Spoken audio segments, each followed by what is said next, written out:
अस्सलाम वालेकुम, मेरा नाम मुज़म्मिल अज़ीज़ है। Welcome back. HTML crash course की इस वीडियो में हम देखेंगे टैग्स क्या होते हैं HTML में और HTML का बेसिक स्ट्रक्चर क्या होता है, यानी कि HTML को लिखने का तरीक़ेकार क्या होता है। दोनों ही चीज़ें बहुत इंपॉर्टेंट हैं उन लोगों के लिए जो कि अभी स्टार्ट कर रहे हैं HTML को। तो इतना कोई रॉकेट साइंस भी नहीं है यार, इसको हम आसान अल्फाज में लेके चलेंगे ताकि वीडियो के एंड पे आपको टैग का अंदाज़ा हो जाए कि क्या होते हैं, दूसरा स्ट्रक्चर का लिखने का तरीका पता चल जाए कि जो कि पूरी दुनिया में सेम है HTML को लिखने का। अब बात कर लेते हैं टैग्स की। तो आपने देखा होगा जो ब्रांड्स हैं ना, अपनी छोटी से छोटी चीज़ पे भी टैग लगाते हैं। ये काम करने के पीछे उनका मकसद यही होता है कि जो कोई भी उनका प्रोडक्ट, उनकी चीज़ देखे, वो उस टैग की मदद से जान पाए कि ये इस ब्रांड की है, और वो उस टैग के ऊपर कुछ और भी चीज़ें लिखते हैं छोटी मोटी जो कि उस प्रोडक्ट या उस चीज़ के बारे में होती हैं। तो मेन मुद्दा या मेन कॉन्सेप्ट क्या है टैग का, यही है कि जिस चीज़ पे लगाया जाए इससे उस चीज़ की इन्फॉर्मेशन बताता है देखने वाले को। सिंपल। तो यही काम हम HTML में जाकर करते हैं कि HTML में जो कुछ लिखते हैं ना हम, वो किसी न किसी टैग के अंदर लिखते हैं, और वो टैग क्या कर रहा होता है, उस चीज़ को बता रहा होता है कि ये क्या चीज़ है या इसका क्या मकसद है। सिर्फ इतना सा कॉन्सेप्ट है हमारे पास टैग्स का। अब देख लेते हैं, हमारे पास दो टाइप्स होती हैं टैग्स की HTML में।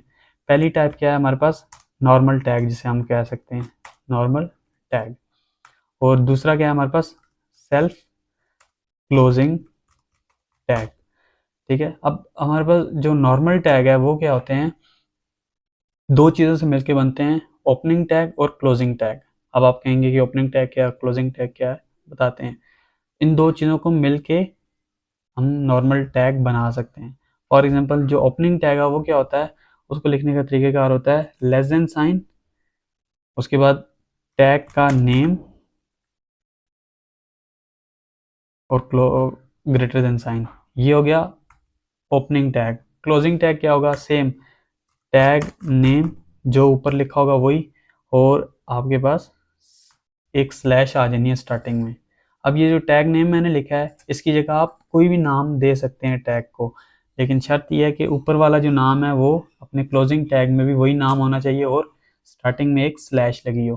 ठीक है। ये इन दो चीज़ों को मिला के हमारे पास क्या बन जाता है, नॉर्मल टैग। इसकी हम देख लेते हैं एग्जांपल। फॉर एग्जांपल मैंने ABC नाम का एक टैग लिया और उसको /ABC, ये अब देख रहे हैं, ये नॉर्मल टैग आ गया हमारे पास। अब इसके अंदर ना कंटेंट हम कुछ भी लिख सकते हैं। फॉर एग्जांपल हमने कुछ भी कंटेंट लिख दिया।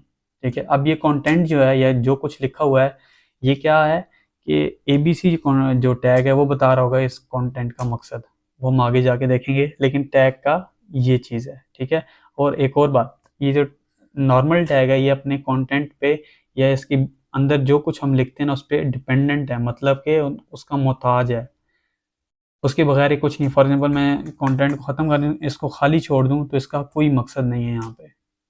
और दूसरी साइड पे हम सेल्फ क्लोजिंग टैग की बात करें, वो क्या होगा हमारे पास, जैसे ऊपर वाला टैग दो चीज़ों से मिलके बना है, ओपनिंग और क्लोजिंग टैग से, ये सिर्फ ओपनिंग टैग से मिलके बनता है। फॉर एग्जांपल हम ये लिख देते हैं, ये देखें, जैसे टैग नेम लिखा, बस इतना सही, इसको क्लोजिंग टैग की ज़रूरत नहीं है। ये अपने कंटेंट का, ये जो इसके अंदर कंटेंट हम लिखते हैं ना, ये वाला, ये तो मोहताज है इसका, लेकिन जो सेल्फ क्लोजिंग टैग है ये इस चीज़ का मोहताज नहीं है। ठीक है। ये इंडिपेंडेंट है, वो डिपेंडेंट है, ये इंडिपेंडेंट है। इतनी बात समझ आ गई होगी। तो सिर्फ यही काम जो है ना, इसकी एग्जांपल अगर हम देख लेते हैं ABC, और ये इसकी एग्जांपल है, इसका क्लोजिंग टैग नहीं होगा, इन्हें हम कहते हैं सेल्फ क्लोजिंग, ऊपर वाले को नॉर्मल टैग। ये तो होगी टैग की बात। अब दूसरी जो हमने बात करनी थी वो थी HTML का बेसिक स्ट्रक्चर, लिखने का तरीक़ेकार। अब आपने देखा होगा कि इंग्लिश और उर्दू की एग्जांपल ले लें, इंग्लिश हमेशा लेफ़्ट साइड से हम स्टार्ट करते हैं, हम राइट साइड से भी कर सकते हैं, हमेशा उल्टी साइड से क्यों स्टार्ट करते हैं। उर्दू उर्दू हमेशा हम राइट साइड से स्टार्ट करते हैं, उल्टी साइड से भी कर सकते हैं। क्यों नहीं कर सकते, क्योंकि पहले से एक रूल बना दिया गया है कि इंग्लिश हमेशा उल्टी साइड से स्टार्ट होगी, लेफ़्ट साइड से, और जो उर्दू है वो हमेशा राइट साइड से, सीधी साइड से लिखना स्टार्ट होगी। तो हमें मजबूरन वो फॉलो करना पड़ता है। हमें क्या, पूरी दुनिया में ही ये स्टैंडर्ड हो जाता है। तो HTML के भी कुछ स्टैंडर्ड है जिसे हम पूरा कर सकते हैं और फॉलो लाजमी करना पड़ता है हमें। वो क्या है हमारे पास, कि सबसे पहले आपने जब HTML का जो आप लिख रहे होते हैं ना, सबसे पहले जो काम आपने करना है वो HTML का टैग बनाना है, ठीक है। ओपनिंग टैग बन गया, क्लोजिंग टैग हमारे पास ये है, सही है। कॉन्सेप्ट आपने देखना है, जो ऊपर नाम होगा वही नीचे नाम होगा और साथ एक स्लैश लग जाएगा। तो अब आप ये मुझे देख के बताएं, अब इसके अंदर हम जो कुछ लिखेंगे ना वो क्या होगा, वो HTML कंसिडर किया जाएगा। मतलब कि ये टैग हमें बता रहा है कि मेरे अंदर जो कुछ लिखा जाएगा वो क्या होगा, वो HTML होगा। मैं इसलिए बार बार कह रहा था कि टैग जो है वो बता रहे होते हैं कि मेरे अंदर का कंटेंट इस मकसद के लिए लिखा जा रहा है। अब जो हम लिखेंगे वो HTML माना जाएगा, ठीक है। अब ये तो होगी पहली बात। दूसरा क्या कि हेड हेड का ओपनिंग टैग और स्लैश हेड का क्लोजिंग टैग, ठीक है। उसके बाद एक बॉडी, इन दोनों के मकसद मैं आपको बताऊंगा, लेकिन अभी फ़िलहाल के लिए आप एज इट इज़ उसको देखें। और बॉडी का क्लोजिंग टैग। अब ये जो चीज़ें हैं, फॉर एग्जाम्पल हेड और बॉडी जो हैं, ठीक है, ये एक और चीज़ आप देखें कि हमें ये पता चला है एक टैग के अंदर हम मल्टीपल टैग्स लगा सकते हैं, ठीक है, मल्टीपल। अब ये जो है ना, ये मेन सिंटैक्स है या मेन स्ट्रक्चर है लिखने का तरीका, जो कि पूरी दुनिया में एज इट इज़ फॉलो होता है बिना किसी हिलजुल के। जैसे इंग्लिश को हम लेफ्ट साइड से स्टार्ट करते हैं, सेम उसी तरह HTML का जो स्टार्ट करने का तरीक़ाकार है वो ये होता है, सही है। आपको हर एक अच्छे से अच्छा जो डेवलपर है वो भी यही यूज़ करता हुआ नज़र आएगा, और एक नॉर्मल स्टार्टिंग बंदा भी यही यूज़ करेगा, क्योंकि ये सेम है। अब हेड हमारे पास किस चीज़ के लिए होता है और बॉडी किस चीज़ के लिए होती है, इसको देखने के लिए हमें जाना पड़ेगा VS कोड में। अगर आपको नहीं पता VS कोड क्या है, ऐसे पिछली वाली वीडियो मैंने डाउनलोड करवाया हुआ है, इंस्टॉल करवाया हुआ, तो वो आप देख लें। तो अब जिन्होंने किया हुआ है वो सीधा सिंपल अपने किसी भी ड्राइव में आ जाएं, ठीक है, वहाँ पे अपना एक न्यू फोल्डर बनाएं। न्यू फोल्डर के बाद आपने कोई भी नाम दे देना, मैं मान लेते हैं यहाँ पे HTML दे रहा हूँ, कुछ भी आप दे सकते हैं, कोई मनाही नहीं है। उसके बाद आपने राइट क्लिक करना है और आपको ओपन विथ कोड का ऑप्शन दिया जाएगा। अगर आपको नहीं आ रहा तो वही उस वीडियो को देखें पिछली वाली को, उसमें मैंने कुछ चेक बॉक्स पे टिक करवाया था, उसकी वजह से नहीं आ रहा होगा, तो आप दोबारा डाउनलोड और इंस्टॉल कर लें। ये हो गया, ओपन किया, आपके पास इंटरफेस खुल गया VS कोड का। ये देखें, यहाँ आपने जो नाम लिखा होगा फोल्डर का वो यहाँ पे लिखा हुआ आएगा। अब आपने पहला काम क्या करना है, आपने एक फ़ाइल बनानी है। फ़ाइल बनाने के लिए जो प्लस का साइन है और ये बना हुआ है, ये फ़ाइल के लिए होता है, ये फ़ोल्डर के लिए होता है, ठीक है। अभी के लिए आप देख लें कि आपका जो फ़ोल्डर है वो बिल्कुल खाली है। आपने क्या करना है, इसके अंदर एक क्लिक करके इंडेक्स डॉट HTML की फ़ाइल बनानी है। अब जैसे जैसे मैं कर रहा हूँ आपने भी वैसा करना है, बना दी। अब आप सोच रहे होंगे कि ये क्या इसने लिख दिया है। अब देखने की बात यह है कि डॉट के बाद जो HTML लिखी है ना, वो बता रही है इस फाइल की टाइप, कि ये किस टाइप की फ़ाइल है। ये एक HTML की फ़ाइल है जिसके अंदर हम HTML लिख सकते हैं। अब यहाँ पे कोई और फाइल होती तो उसमें हम नहीं लिख सकते। जिसके आगे डॉट HTML लिखा होगा उसी के अंदर हम सिर्फ HTML फाइल, HTML का कोड या HTML लिख सकते हैं, ठीक है। ये और डॉट से पहले जो इंडेक्स लिखा हुआ है ये होता है फाइल का नेम। फाइल का नेम आप कुछ भी यूज़ कर सकते हो। अब मैंने इंडेक्स ही क्यों यूज़ किया है कि वो इसलिए कि अगर आप फॉर एग्जांपल कोई भी वेबसाइट खोलो, मैं दराज खोलता हूँ, तो आपको हमेशा ये वाला पेज ही नज़र आएगा। क्यों? या आप अगर गूगल खोलो, ये गूगल, तो आपको हमेशा ये वाला ही पेज नज़र है। क्यों? क्योंकि ब्राउज़र को बताया गया है कि जब भी कोई बंदा आपके पास वेबसाइट सर्च करता है तो आपने क्या करना है, एक इंडेक्स नाम का जो फाइल है वो ढूंढ के वो आपने वहाँ पे डिस्प्ले सबसे पहले करवानी है। मतलब कि इंडेक्स जो है वो स्टार्टिंग पॉइंट होता है किसी भी वेबसाइट का। हम इसलिए हमारी वेबसाइट में कोई ना कोई एक फ़ाइल जो है वो इंडेक्स नाम की होनी चाहिए, इसलिए हम इंडेक्स करते हैं, ठीक है। अब हमने वही काम जो सिंटैक्स है ना वही हमने यहाँ पे लिखना है। फॉर एग्जांपल हमने क्या लिखा था, HTML। अब VS कोड के फ़ायदे देख लें। मैंने सिर्फ HTML लिखा, उसने मुझे जो क्लोजिंग टैग है वो खुद ब खुद बना के दे दिया, ठीक है। यही आसानी करता है हमारे पास VS कोड।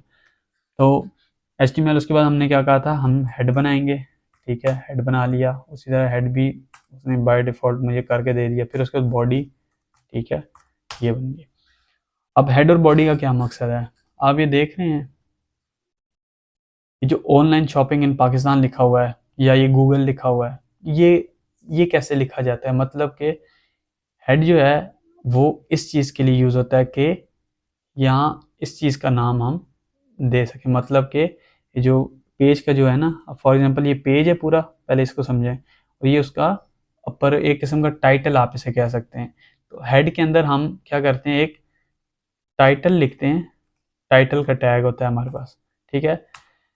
टाइटल का टैग हमारे पास आता है, इसके अंदर हम जो कुछ लिखते हैं वो कहाँ पे शो होता है, इस जगह पे, इस जगह पे, ठीक है। अब बात कर लेते हैं हमारी जो बॉडी की। बॉडी में क्या है हमारे पास, जो हम ये चीज़ देख रहे हैं, ये सारा का सारा कहाँ पे लिखा हुआ है, बॉडी के अंदर। मतलब कि ये जितने भी आप ये चीज़ें देख रहे हैं, ये सारा का सारा कहाँ पे लिखा हुआ है, ये बॉडी के अंदर लिखा होता है, ठीक है। अच्छा, अब आप सबसे पहली वेबसाइट अपनी बनाने लगे हैं इसी से, तो उसके लिए आपको मैंने एक चीज़ इंस्टॉल करवाई थी, लाइव सर्वर, ठीक है, पिछली वीडियो में। तो आप वो देख लें। लाइव सर्वर को आप इधर एक्सटेंशन पे आएंगे इधर, और फिर लाइव सर्वर सर्च करेंगे। मेरे पास पहले से इंस्टॉल है, तो आप यहाँ पे इंस्टॉल कर लेंगे। इंस्टॉल करते ही आपको यहाँ पे गो लाइव का ऑप्शन मिल जाएगा, ठीक है। गो लाइव का अगर नहीं भी मिलता तो राइट क्लिक करेंगे, यहाँ पे लिखा हुआ है ओपन विद लाइव सर्वर, आपने किसी भी क्लिक कर देनी है, गो लाइव पे या इस पे एक ही बात है। आपको एक ये वाला क्रोम में एक खाली पेज आपको नज़र आ जाएगा, क्योंकि अभी हमने कुछ लिखा नहीं है तो हमें कुछ नज़र नहीं आएगा। तो अब आप, जो मैंने आपको बात कही थी, जो ये टाइटल है, ठीक है, टाइटल मैं मान लेता हूँ, मैं अपना नाम लिख देता हूँ यहाँ पे, ठीक है। अब आप देखिएगा, पहले मैं आपको ये दिखा दूँ कि आपके लिए यहाँ पे इस फाइल का पाथ है, इसे हम कहते हैं फाइल का पाथ। अभी सिंपल फाइल का पाथ है, हम चाहते हैं कि हम नाम चेंज करें, जैसे वहाँ पे गूगल लिखा हुआ था या ऑनलाइन शॉपिंग, हम चाहते हैं कि हम अपना नाम लिखें यहाँ पे। टाइटल के अंदर मैं मुज़म्मिल लिखूँगा, तो ये देखिए मुज़म्मिल आ गया यहाँ पे, सही है। तो हेड के अंदर हम टाइटल यूज़ करते हैं, किस लिए, यहाँ पे टाइटल देने के लिए। इस पूरे पेज का टाइटल क्या है, ये, इस पूरे पेज का टाइटल क्या है, गूगल, ये समझ आ गई। उसके बाद बॉडी, बॉडी के अंदर कुछ भी नहीं था, अभी आप देख लें खाली है बॉडी। तो उसके अंदर मैं अगर बॉडी के अंदर अपना नाम ही लिख दूँ दोबारा से, तो ये आप देख लें, ये देख रहे हैं। तो ये सारा काम बॉडी के अंदर, और वो काम हेड के अंदर होता है। यही मकसद है इस चीज़ का, हेड और बॉडी का। अब आपने सीख लिया होगा टैग्स के बारे में। दो तरह के टैग होते हैं, सेल्फ क्लोजिंग और नॉर्मल टैग। और उसके बाद आपने बेसिक स्ट्रक्चर लिखने का तरीका आपने सीख लिया होगा। एक बार दोबारा दोहरा लें, HTML, HTML, HTML के अंदर दो चीज़ें हैं, हेड और बॉडी। हेड के अंदर एक लाजमी चीज़ होती है टाइटल, ठीक है। HTML के अंदर हेड और बॉडी, हेड के अंदर टाइटल, और बॉडी के अंदर आप, वो हम आगे आने वाली वीडियोस में आगे करते जाएंगे। तो होप सो आपको समझ आई होगी। अगर आपको वीडियो पसंद आई तो लाइक, शेयर और सब्सक्राइब कीजिए, अगर आपने चैनल सब्सक्राइब नहीं किया तो मिलते हैं नेक्स्ट वीडियो में। तब तक के लिए अल्लाह हाफ़िज़।